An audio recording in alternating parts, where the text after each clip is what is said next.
دفتر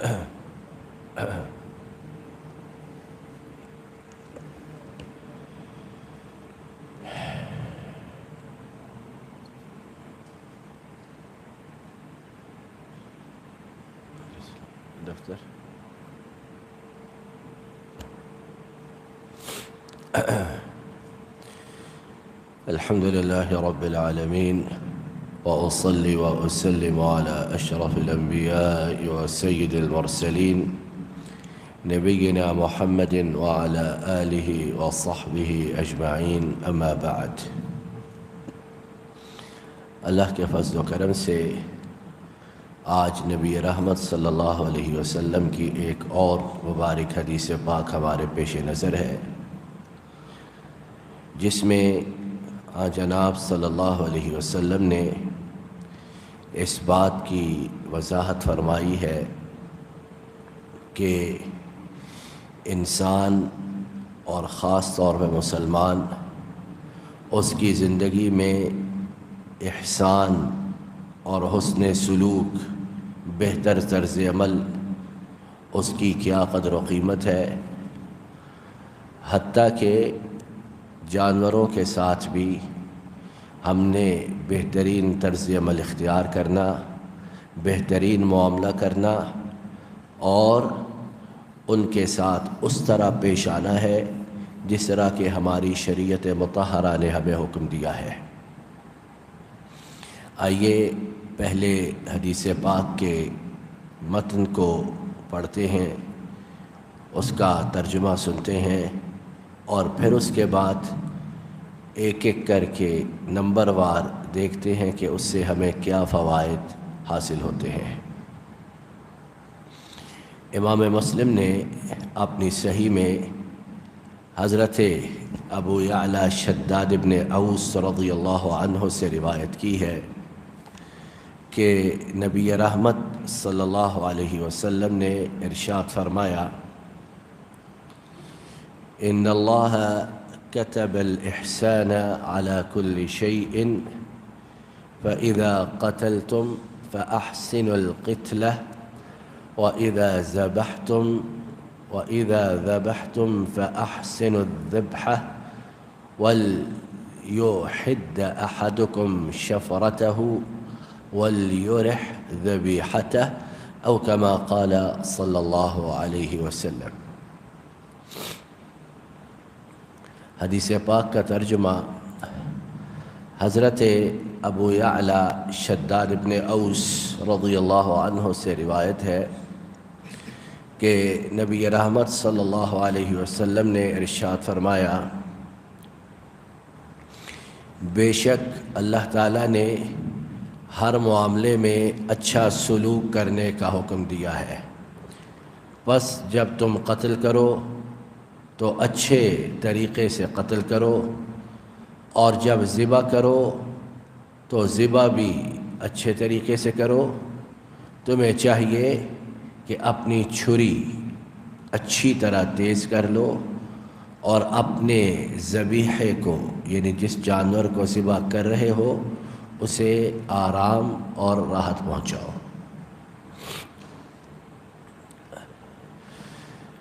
حدیث پاک کے فوائد سے اپنے دامن کو بھرنے سے پہلے اور ان موتی جواہرات کو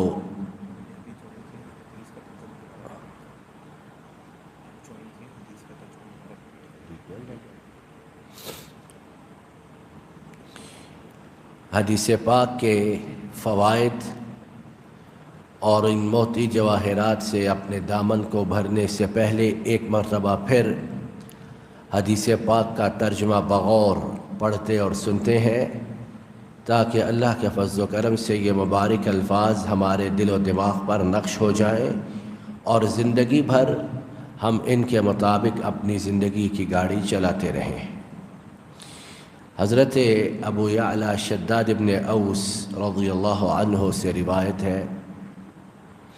کہ نبی رحمت صلی اللہ علیہ وسلم نے فرمایا، بے شک اللہ تعالیٰ نے ہر معاملے میں اچھا سلوک کرنے کا حکم دیا ہے، پس جب تم قتل کرو تو اچھے طریقے سے قتل کرو، اور جب ذبح کرو تو ذبح بھی اچھے طریقے سے کرو۔ تمہیں چاہیے کہ اپنی چھری اچھی طرح تیز کر لو اور اپنے ذبیحے کو، یعنی جس جانور کو ذبح کر رہے ہو، اسے راحت اور آرام پہنچاؤ۔ احادیث کے فوائد اور اس سے معلوم ہونے والی باتیں سننے سے پہلے ہم چند الفاظ کو دیکھتے ہیں اور ان کا لغوی ترجمہ جاننے کی سعی و کوشش کرتے ہیں، تاکہ اللہ کے فضل و کرم سے ان الفاظ کو سمجھنے کے بعد ہمارے لیے اس حدیث پاک کے متن کو، عربی ٹیکسٹ کو سمجھنا مزید آسان اور سہل ہو جائے۔ کتبہ اس کا مطلب ہے لکھا، یعنی واجب اور فرض قرار دیا۔ احسان یہ احسنہ کا مصدر ہے،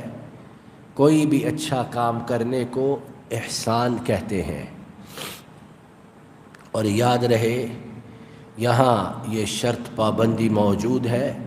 کہ اچھا کام وہی ہے جسے شریعت اچھا قرار دے۔ عرف عام میں اچھا ہو، برادری میں اچھا ہو، کنبے میں، خاندان میں، خانوادے میں اچھا ہو، لیکن شریعت کی نگاہ میں وہ کمتر، فروتر، مکروہ یا ناپسندیدہ حرام ہو تو اس کے اچھا ہونے کی کوئی حیثیت نہیں۔ القتلہ قاف کے نیچے زیر ہے، اس کا مطلب ہے قتل کرنے کی حالت و کیفیت، یعنی قتل کرتے ہوئے احسان کرنا یہ ہے کہ آلہ قتل تیز ہو اور جانور کو جلدی سے ذبح کر دیا جائے تاکہ اسے کم از کم اذیت اور تکلیف ہو۔ اور اس سے اس کی حکمت اور شریعت کی منشا یہ ہے کہ جو ذبیحہ ہم کر رہے ہیں اور ہمارے ہاتھوں مقتول ہو رہا ہے، اسے اذیت اور تکلیف نہ ہو کہ ہم اسے کوئی سزا تو نہیں دے رہے،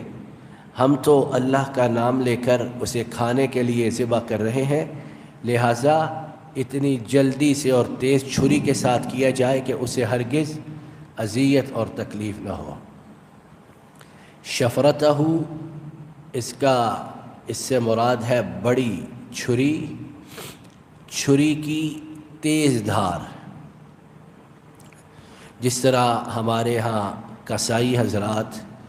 اپنی چھریوں کو یا کاٹنے والے مختلف آلات کو پتھر پر یا لوہے کی کسی چیز پر تیز کرتے ہیں تاکہ اس کی شدت اتنی بڑھ جائے کہ ادھر چھری ذبیحے کی گردن پر رکھے ادھر وہ کٹ جائے، تو ہمارے دین نے سب سے پہلے اس چیز کا حکم دیا کہ اتنی تیزی کے ساتھ وہ چھری پھر جائے کہ ذبیحے کو کم از کم تکلیف ہو۔ اور وَلْيُرِحْ ذَبِيحَتَهُ یہ اراحہ یریح سے مشتق ہے، یعنی اپنے ذبیحے کو، اپنی قربانی کو، اپنے ذبح کیے جانے والے جانور کو راحت پہنچائے، آرام پہنچائے اور اذیت سے دور رکھے۔ آئیے اب اللہ کے فضل و کرم سے ایک ایک کر کے ان فوائد اور ثمرات کو سننے کی کوشش کرتے ہیں جو اس حدیث پاک سے ہمیں معلوم ہوتے ہیں۔ پہلی چیز جو اس حدیث پاک سے ہمیں معلوم ہوتی ہے کہ ہمارے اسلام کا ایک آفاقی اصول ہے، یونیورسل ٹروتھ کہہ لیجئے، آفاقی یا ابدی، حتمی، قطعی سچائی، صداقت اور اٹل حقیقت کہہ لیجئے، کہ اس میں ہر ایک کے ساتھ ہمیں احسان کرنے کا حکم اور بہتر برتاؤ کرنے کو واجب قرار دیا گیا ہے۔ حتیٰ کہ دشمن جسے ہم حالت جنگ میں قید کرتے ہیں، جو ہمارے خون کے پیاسے اور ہماری ملک و سلطنت پر قبضہ کرنے والے، ہمارے مال و دولت کو ہتھیانے والے، ہمارے حقوق کو، عزتوں کو پامال کرنے والے، لیکن اگر ان پر بھی ہمیں قدرت حاصل ہو جائے، وہ بھی ہمارے قابو میں آ جائے، تو اسلام کا سنہری اور بہترین حکم ان کے متعلق بھی یہ ہے کہ ان کے ساتھ بھی احسان روا رکھو۔ اور جیسا کہ ہم نے پہلے سنا کہ احسان کے معنی ہے نیکی، حسن سلوک، نرمی، کسی کام کو سلیقے اور مہارت سے سر انجام دینا، اور کسی کام کو انجام دیتے وقت اس میں خوبی، حسن اور عمدگی پیدا کرنا، حقدار کو اس کے حق سے زیادہ دینا، یہ تمام چیزیں احسان کے مفہوم میں شامل اور احسان ہی کی مختلف صورتیں ہیں۔ ہمارے ہاں وہ ہندو بنیوں والا کوئی تصور نہیں کہ چمڑی اتار دی جائے اور ٹکے کا فائدہ نہ دیا جائے، یا دوسرے کو نچوڑ لیا جائے اور اپنے دامن کو محفوظ رکھا جائے۔ ہرگز نہیں، بلکہ جس کا جتنا حق ہے اس سے بڑھ کر اسے دینا، یہ اللہ کو پسندیدہ اور احسان کے زمرے میں شامل ہے۔ دوسری بات جو اس حدیث پاک سے ہمیں معلوم ہوتی ہے وہ یہ ہے کہ احسان اس کی ہمارے دین میں کیا حیثیت ہے، اور چونکہ ہمارا دین دین انسانیت ہے، دین فطرت ہے، دین قدرت ہے، تو اس میں ہر اس چیز کی طرف ہمیں بلایا گیا، ترغیب دی گئی، دعوت دی گئی، جس میں ہمارے لیے دنیا و آخرت کی خیر و برکت موجود ہے، اور ہر اس چیز سے ہمیں روکا گیا، منع کیا گیا، آگے بند باندھے گئے جس میں دنیا و آخرت میں ہمارے لیے نقصان اور ضرر ہے۔ تو آئیے دوسرے نقطے کے ضمن میں یہ بات آپ کے گوش گزار کرتے ہیں کہ اسلام میں احسان کی بڑی اہمیت اور حیثیت ہے، اور قرآن پاک میں اور احادیث مبارکہ میں بارہا جا بجا متعدد مقامات پر اس کا حکم دیا گیا ہے۔ قرآن پاک سورہ نحل آیت نمبر 90 میں مولا علیم و خبیر فرماتے ہیں، ان اللہ یأمر بالعدل والاحسان، بے شک اللہ تعالیٰ عدل و انصاف کا حکم دیتے ہیں۔ اسی طرح سورہ قصص آیت نمبر 77 میں رب العالمین فرماتے ہیں وَأَحْسِن كَمَا أَحْسَنَ اللَّهُ إِلَيْكَ، تم بھی احسان کرو جس طرح کہ اللہ تعالیٰ نے تم پر احسان کیا۔ اسی طرح سورہ بقرہ آیت نمبر 195 میں ارشاد باری تعالیٰ ہے، ان اللہ یحب المحسنین، اللہ تعالیٰ احسان کرنے والوں کو پسند کرتے ہیں۔ اسی طرح چوتھی آیت کریمہ سورہ رحمان آیت نمبر 60، جس میں باری تعالیٰ ارشاد فرماتے ہیں هل جزاء الاحسان الا الاحسان، احسان کا بدلہ احسان ہی ہے۔ تو ان آیات سے ہمیں یہ بات روز روشن کی طرح معلوم ہوتی کہ کس طرح اللہ تعالیٰ نے قرآن پاک میں بارہا اس بات کا اعادہ فرمایا، تکرار فرمائی، اور ہمارا یہ ایمان، اعتقاد، ایقان ہے کہ رب العالمین کی تکرار اعادے میں ہمارے لیے فائدہ ہی فائدہ، ہمارے لیے نفع ہی نفع، اور ہمارے لیے بہتری ہی بہتری ہے۔ انسانوں کی طرح ان کے تکرار میں کوئی بوجھل بات انسانوں کی طرح ان کے تکرار میں کوئی ایسی بات جس سے انسان مایوسی کا شکار ہو جائے، دل ہار بیٹھے، دل چھوٹا کر لے یا گفتگو سننا چھوڑ دے، ہرگز قرآن و سنت کا تکرار اس قبیل کا نہیں ہے۔ وہاں تو ہر تکرار کے پیچھے ہیرے جواہرات کے انبار چھپے ہوئے ہیں، اور خوش نصیب ہے وہ جو ان انبار کو اپنے نام کر لے اور اللہ کے فضل و کرم سے دنیا و آخرت میں کامیاب اور ظفرمند ہو جائے۔ ہماری گفتگو کا تیسرا نقطہ یہ ہے کہ قتل ایک تکلیف دہ عمل ہے۔ قتل کرنا ایک تکلیف دہ اذیت ناک عمل ہے، چاہے وہ کسی انسان کا ہو، جیسے جنگ میں کسی کو قتل کرنا، یا قصاص کے طور پر قصاص میں کسی کو قتل کرنا، یا کسی جانور کا قتل کرنا ہو، جس طرح کہ ذبیحے کو ذبح کیا جاتا ہے۔ تو ہمارا دین ایسا بڑھیا، ایسا بہتر اور ایسا افضل برتر ہے کہ قتل جیسے تکلیف دہ عمل میں بھی اس نے احسان کو ترجیح اول کے طور پر رکھا ہے۔ دنیا میں کون سا دین اس بات کی نظیر اور مثال پیش کر سکتا ہے کہ اس میں قتل جیسے اذیت ناک اور تکلیف دہ عمل کو اتنی بہتری کے ساتھ سر انجام دینے کی تلقین اور تاکید کی گئی ہو۔ اسی لیے ہم کہتے ہیں کہ شرعی اصولوں کے تحت کسی کو قتل کرنا ہو تو اچھی طرح قتل کرو، یعنی قتل کا آسان ترین طریقہ اختیار کیا جائے تاکہ مقتول کو کم از کم تکلیف ہو اور مقصد بھی حاصل ہو جائے۔ البتہ بعض صورتیں اس سے مستثنیٰ ہیں، اور وہ صورتیں کتاب و سنت سے ثابت ہیں۔ تو تیسرا نقطہ جو قتل کے متعلق کہ قتل میں احسان کس طرح، وہ یہ کہ ہمارے دین نے اس تکلیف دہ عمل میں بھی ہمیں احسان کو مضبوطی سے تھامنے کا حکم دیا ہے۔ چوتھا نقطہ یہ ہے کہ ابھی ہم نے تیسرے نقطے کے ضمن میں جن چند استثنائی صورتوں کا بیان سنا ہے، یہ ان لوگوں کے لیے ہیں جنہوں نے معاشرے میں بد امنی کو پھیلایا، اللہ کی زمین پر اللہ کی حدود کو، حرمتوں کو پامال کیا، اور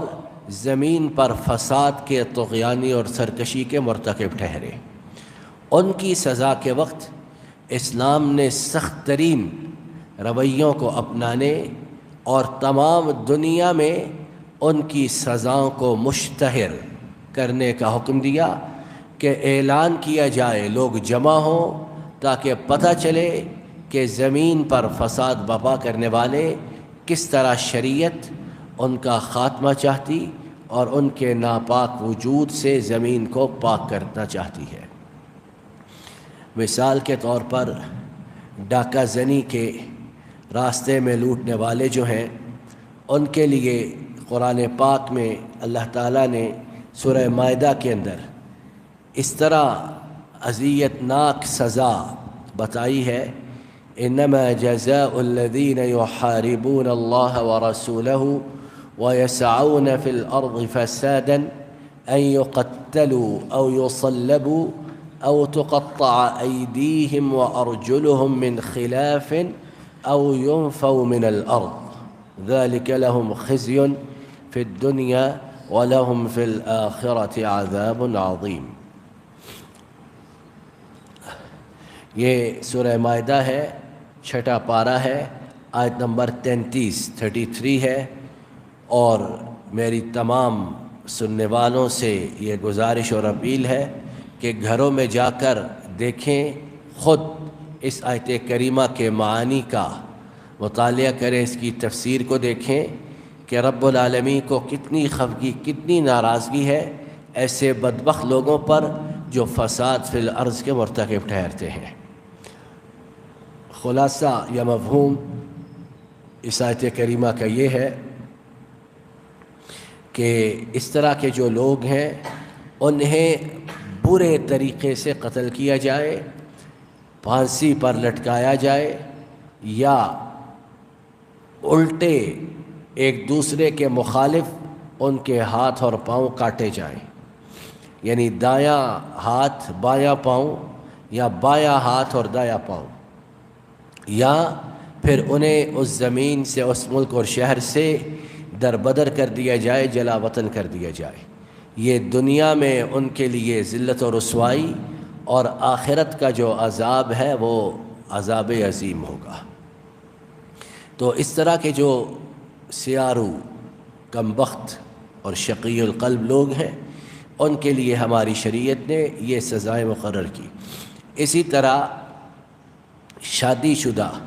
جو زنا کے مرتکب ٹھہریں، بدکاری اور حرام کاری کا ارتکاب کریں، ان کے بارے میں بھی سورہ نور 18واں پارہ اس کی ابتدائی آیات میں بڑے سخت احکامات موجود ہیں کہ کس طرح پتھر مار مار کے انہیں سنسار کیا جائے، اور مسلمانوں کی ایک جماعت باقاعدہ اسے دیکھنے کے لیے بطور عبرت موجود رہے۔ تو یہاں احسان کا برتاؤ ہم نے نہیں کرنا کہ یہ لوگ فساد فی الارض کے مرتکب ہیں، اللہ کی حدود کو، حرمتوں کو پامال کرتے، پاؤں تلے رونتے، ان کے تقدس کا مذاق اڑاتے، اور اللہ تعالیٰ کی چادر کبریائی پر ہاتھ ڈالتے ہیں، تو ان کی سزائیں بڑی سخت ہیں۔ پانچواں نقطہ جو ہماری آج کی گفتگو اور حدیث پاک سے منسلک یا مربوط ہے وہ یہ ہے کہ جنگ کے اندر عام طور پر یہ رواج ایام جاہلیت میں بھی تھا، اور آج کل کی مہذب دنیا اپنی ساری تہذیب و ثقافت کے باوجود بھی اس سے جان چھڑا نہیں پائی کہ جنگ کے موقع پر انسان تو انسان، لاشوں کی ایسی بے حرمتی کی جاتی کہ الامان الحفیظ، مسلح کیا جاتا، آنکھیں، کان، ناک وہ بدن سے الگ کیے جاتے، ایک ایک انگ اور عضو کو بدن سے جدا کر کے کاٹا جاتا، پھینکا جاتا۔ تو ہمارے دین نے حالت جنگ میں بھی ہمیں اس قسم کی برائی سے اور عدم احسان سے سختی سے روکا ہے۔ حتیٰ کہ نبی محترم صلی اللہ علیہ وسلم جب اپنے لشکروں کو روانہ فرماتے صحابہ کرام رضی اللہ عنہم کی قیادت میں، تو سختی کے ساتھ جو ہدایات انہیں دی جاتی، ان میں سر فہرست ہدایت یہ تھی کہ بوڑھوں کو، بچوں کو، عورتوں کو اذیت نہیں دینی، کچھ نہیں کہنا، میتوں کو، لاشوں کا مسئلہ نہیں بنانا، اور مردوں کو خراب نہیں کرنا، بلکہ ان تمام اخلاق و آداب کو پیش نظر اور مد نظر رکھنا ہے جن کی تکمیل کے لیے، جن کے اتمام کے لیے نبی رحمت صلی اللہ علیہ وسلم کو مبعوث کیا گیا۔ انما بعثت لاتمم مکارم الاخلاق، میں آیا ہی اخلاق کی اونچی باتوں کی تکمیل کے لیے ہوں۔ چھٹی بات جو اس حدیث پاک کے ضمن میں ہمیں معلوم دکھتی ہے وہ یہ ہے کہ جاہلیت میں بھی اور پھر اسلام کے آنے کے بعد بھی بعض تہذیبوں میں، بعض معاشروں میں لوگوں کو آگ میں جلایا جاتا تھا، اور اسے انتقام کی ایک بدترین صورت اور انسانی نفسیات کی تسکین کی ایک بہترین صورت سمجھا جاتا تھا۔ ہمارے دین نے، ہماری شریعت نے، ہمارے مذہب نے، قرآن و سنت نے اس بات سے سختی سے منع کیا کہ صرف جو مجرم ہے، جو قابل سزا ہے اور قتل کا مستحق ہے، اسے صرف قتل کیا جائے، آگ سے نہ جلایا جائے، کیونکہ آگ کا عذاب دینا صرف اللہ تعالیٰ کا حق ہے۔ اور صحیح بخاری کے اندر باب الجہاد کتاب الجہاد باب لا يعذب بعذاب اللہ، حدیث نمبر 3016 میں اس چیز کی وضاحت موجود ہے۔ ساتویں بات جو ہمیں اللہ کی توفیق سے اس حدیث پاک سے معلوم ہوتی ہے وہ یہ ہے کہ اس حدیث پاک کا ایک بڑا حصہ اس بات کی تلقین اور تاکید پر مشتمل ہے کہ جانور کو ذبح کرتے وقت بہترین طرز عمل اختیار کیا جائے۔ تو بہترین طرز عمل کے چند ابتدائی اقدامات یا چند ابتدائی صورتیں یہ ہو سکتی ہیں، جس طرح کہ احادیث میں ان چیزوں کی وضاحت موجود ہے۔ ذبح کرنے سے پہلے اسے پانی پلایا جائے، چھری کو جانور سے چھپا کر رکھا جائے، اسے نرم زمین پر لٹایا جائے، چھری کو پہلے سے خوب اچھی طرح تیز کر لیا جائے اور جلدی تیز چھری چلائی جائے، تمام رگیں مکمل کاٹی جائیں تاکہ روح نکلنے میں دیر نہ ہو۔ جانور کے اچھی طرح ٹھنڈا سرد ہو جانے سے پہلے کھال نہ اتاری جائے، کسی جانور کو کسی دوسرے جانور کے روبرو یا سامنے قتل نہ کیا جائے۔ اور دیکھیے اس چیز کا عملی مظاہرہ نبی رحمت صلی اللہ علیہ وسلم نے اپنی حیات طیبہ میں اس طرح فرمایا کہ معجم طبرانی میں ایک حدیث موجود ہے کہ ایک دفعہ نبی رحمت صلی اللہ علیہ وسلم نے دیکھا کہ ایک شخص ذبح کرنے کی خاطر بکری کو زمین پر لٹا کر اس کے سامنے چھری تیز کر رہا ہے۔ تو آپ صلی اللہ علیہ وسلم نے فرمایا، کیا تم اس جانور کو ذبح کرنے سے پہلے ہی ذبح کر دینا چاہتے ہو کہ وہ اپنی نگاہوں سے چھری کو تیز ہوتا ہوا دیکھے، ڈر اور خوف کی کیفیت اس پر طاری ہو تو اس کے ذبح کرنے سے پہلے ہی وہ اذیت اور تکلیف میں مبتلا ہو جائے اور ممکن ہے کہ ڈر کے مارے مر ہی جائے۔ تو اس طرح ہمارے دین نے احسان کا حکم دیا اور اذیت اور تکلیف سے روکا ہے۔ نویں بات جو اسی حدیث پاک سے ہم مستنبط کرتے اخذ کرتے ہیں، معلوم کرتے ہیں، وہ یہ ہے کہ انسان کے بہترین احسان کے مستحق اس کے گھر والے، اس کے اہل و عیال، بیوی بچے، ماں باپ اور بہن بھائی ہیں۔ باہر اگر کوئی بہت میٹھا ہو، باہر کوئی اپنی زبان سے شہد ٹپکانے والا ہو، باہر اپنی رسیلی باتوں سے لوگوں کے کانوں میں کوئی شہد گھولتا ہو، لیکن گھر کے اندر اس کی آواز انتہائی مکروہ ہو، اس کا موڈ انتہائی خراب ہو، اس کے تیور انتہائی برے ہوں اور اس کا اخلاق گھر کے اندر پستی کے آخری درجے کو چھو جائے، تو یہ سمجھے کہ اس نے اسلامی تعلیمات کی صراحتاً خلاف ورزی کی اور اللہ اور ان کے رسول کریم صلی اللہ علیہ وسلم کی منشا کے خلاف کام کیا ہے۔ گھر والوں کے ساتھ انتہائی نرمی، انتہائی سلوک، ان کی خطاؤں سے درگزر کرنا، ان کی غلطیوں کو معاف کرنا، بات بری بھی لگے تو زبان کو بے لگام ہونے سے بچانا، برے الفاظ کو زبان سے نہ نکلنے دینا،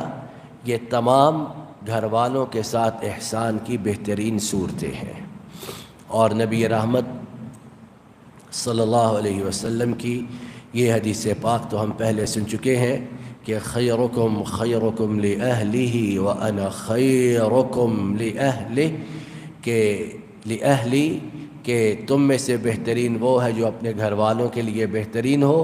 اور میں تم تمام میں سے اپنے گھر والوں کے لیے سب سے زیادہ بہترین ہوں۔ تو ہمیں اس اسوہ نبوی کی پیروی کرنی ہے، ہمیں اللہ کے فضل و کرم سے اس سنت مصطفی صلی اللہ علیہ وسلم کو رہبر و رہنما بنانا ہے تاکہ گھروں میں بھی اطمینان و سکون کا ماحول ہو، گھروں کے اندر فرحت،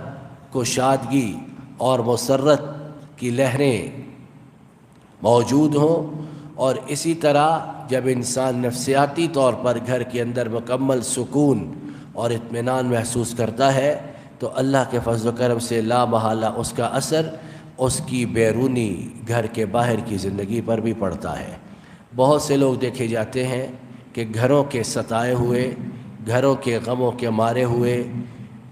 اور گھروں کے جھگڑوں بکھیڑوں میں ڈوبے ہوئے، اسی لیے جب گھر کی دہلیز سے باہر قدم رکھتے ہیں تو چاہتے نہ چاہتے ہوئے شعوری لاشعوری طور پر ان کی زبانیں کیا کیا بکتی، کن کن مغلظات سے، بیہودہ باتوں، لغو چیزوں سے آلودہ ہوتی۔ تو بہترین صورت کہ گھر کے اندر ایسا ماحول بنایا جائے کہ اللہ کے فضل و کرم سے انسان نفسیاتی طور پر اطمینان و سکون محسوس کرے، اور لا محالہ اس کا پرتو، اس کا عکس انسان کی بیرونی زندگی پر بھی پڑے۔ اور معاشرے کے اندر بھی امن و امان کے حصول کے لیے، معاشرے کی فضا کو اچھا اور بہتر رکھنے کے لیے، اور لڑائی جھگڑوں سے اور مختلف قسم کے جھگڑوں اور بکھیڑوں سے بچنے کے لیے ضروری ہے کہ ہر کوئی دوسرے کے ساتھ اچھا معاملہ کرنے کی کوشش کرے، اس کے حق کو مارنے سے گریز برتے، اس پر ظلم کرنے سے اپنے ہاتھ کو روکے رکھے، اپنی زبان کو لگام دے، اپنی نگاہوں کو نیچا رکھے، اپنے ہاتھوں سے کسی کو اذیت نہ پہنچائے، اپنے پیروں تلے کسی کے حقوق کو نہ روندے، تو پھر دیکھے کہ اللہ کے فضل و کرم سے گھر کی دہلیز سے لے کر گلی محلے تک، اور گلی محلے سے لے کر شہر کے دوسرے کونوں تک کس طرح اطمینان و سکون اللہ کی طرف سے نازل ہوتا، اور تمام لوگ کس طرح بہترین انداز میں زندگی بسر کرتے ہیں۔ تو اسلام کا ایک ایک حکم، اس کی پرچھائیں اور اس کے اثرات بہت دور رس، وہاں تک جہاں تک میں آپ تصور بھی نہیں کر سکتے ہیں۔ اللہ تعالیٰ اپنے فضل و کرم سے مجھے اور آپ کو اس چیز کو سمجھنے کی، اس پر عمل کرنے کی، اور اخلاص کے ساتھ اس کی طرف دعوت دینے کی توفیق عطا فرمائے۔ اور یہاں بہت ضروری بات اور انتہائی قابل توجہ تنبیہ یہ ہے کہ گھروں میں بڑے والدین، بڑے بہن بھائی، دادا دادی، نانا نانی، وہ بچوں کے ساتھ بہتر معاملہ کریں، احسان والا طرز عمل اختیار کریں، تاکہ بچوں کی تربیت ہی اس ماحول میں ہو، اسی بہترین انداز میں وہ نشو و نما پائیں، تو مستقبل میں وہ بھی دوسروں کے ساتھ احسان کرنے کو بہتر سمجھیں گے، اور اسے زندگی کا بہترین راستہ اور طریقہ قرار دیں گے۔ لیکن اگر بچپن ہی میں بچوں نے گھروں کے اندر ظلم و زیادتی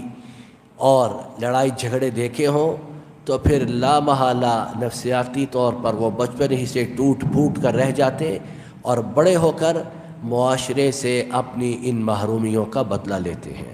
تو خدا را بچوں کے مستقبل کے لیے اور ان کی بہتری کے لیے طبیعت کے نہ چاہنے کے باوجود بھی اپنے آپ کو احسان کے اس قالب میں ڈھالنے کی کوشش کیجیے۔ اللہ تعالی ہم سب کا حامی و ناصر ہو، اور صلی اللہ علی نبینا محمد وعلی آلہ وصحبہ اجمعین۔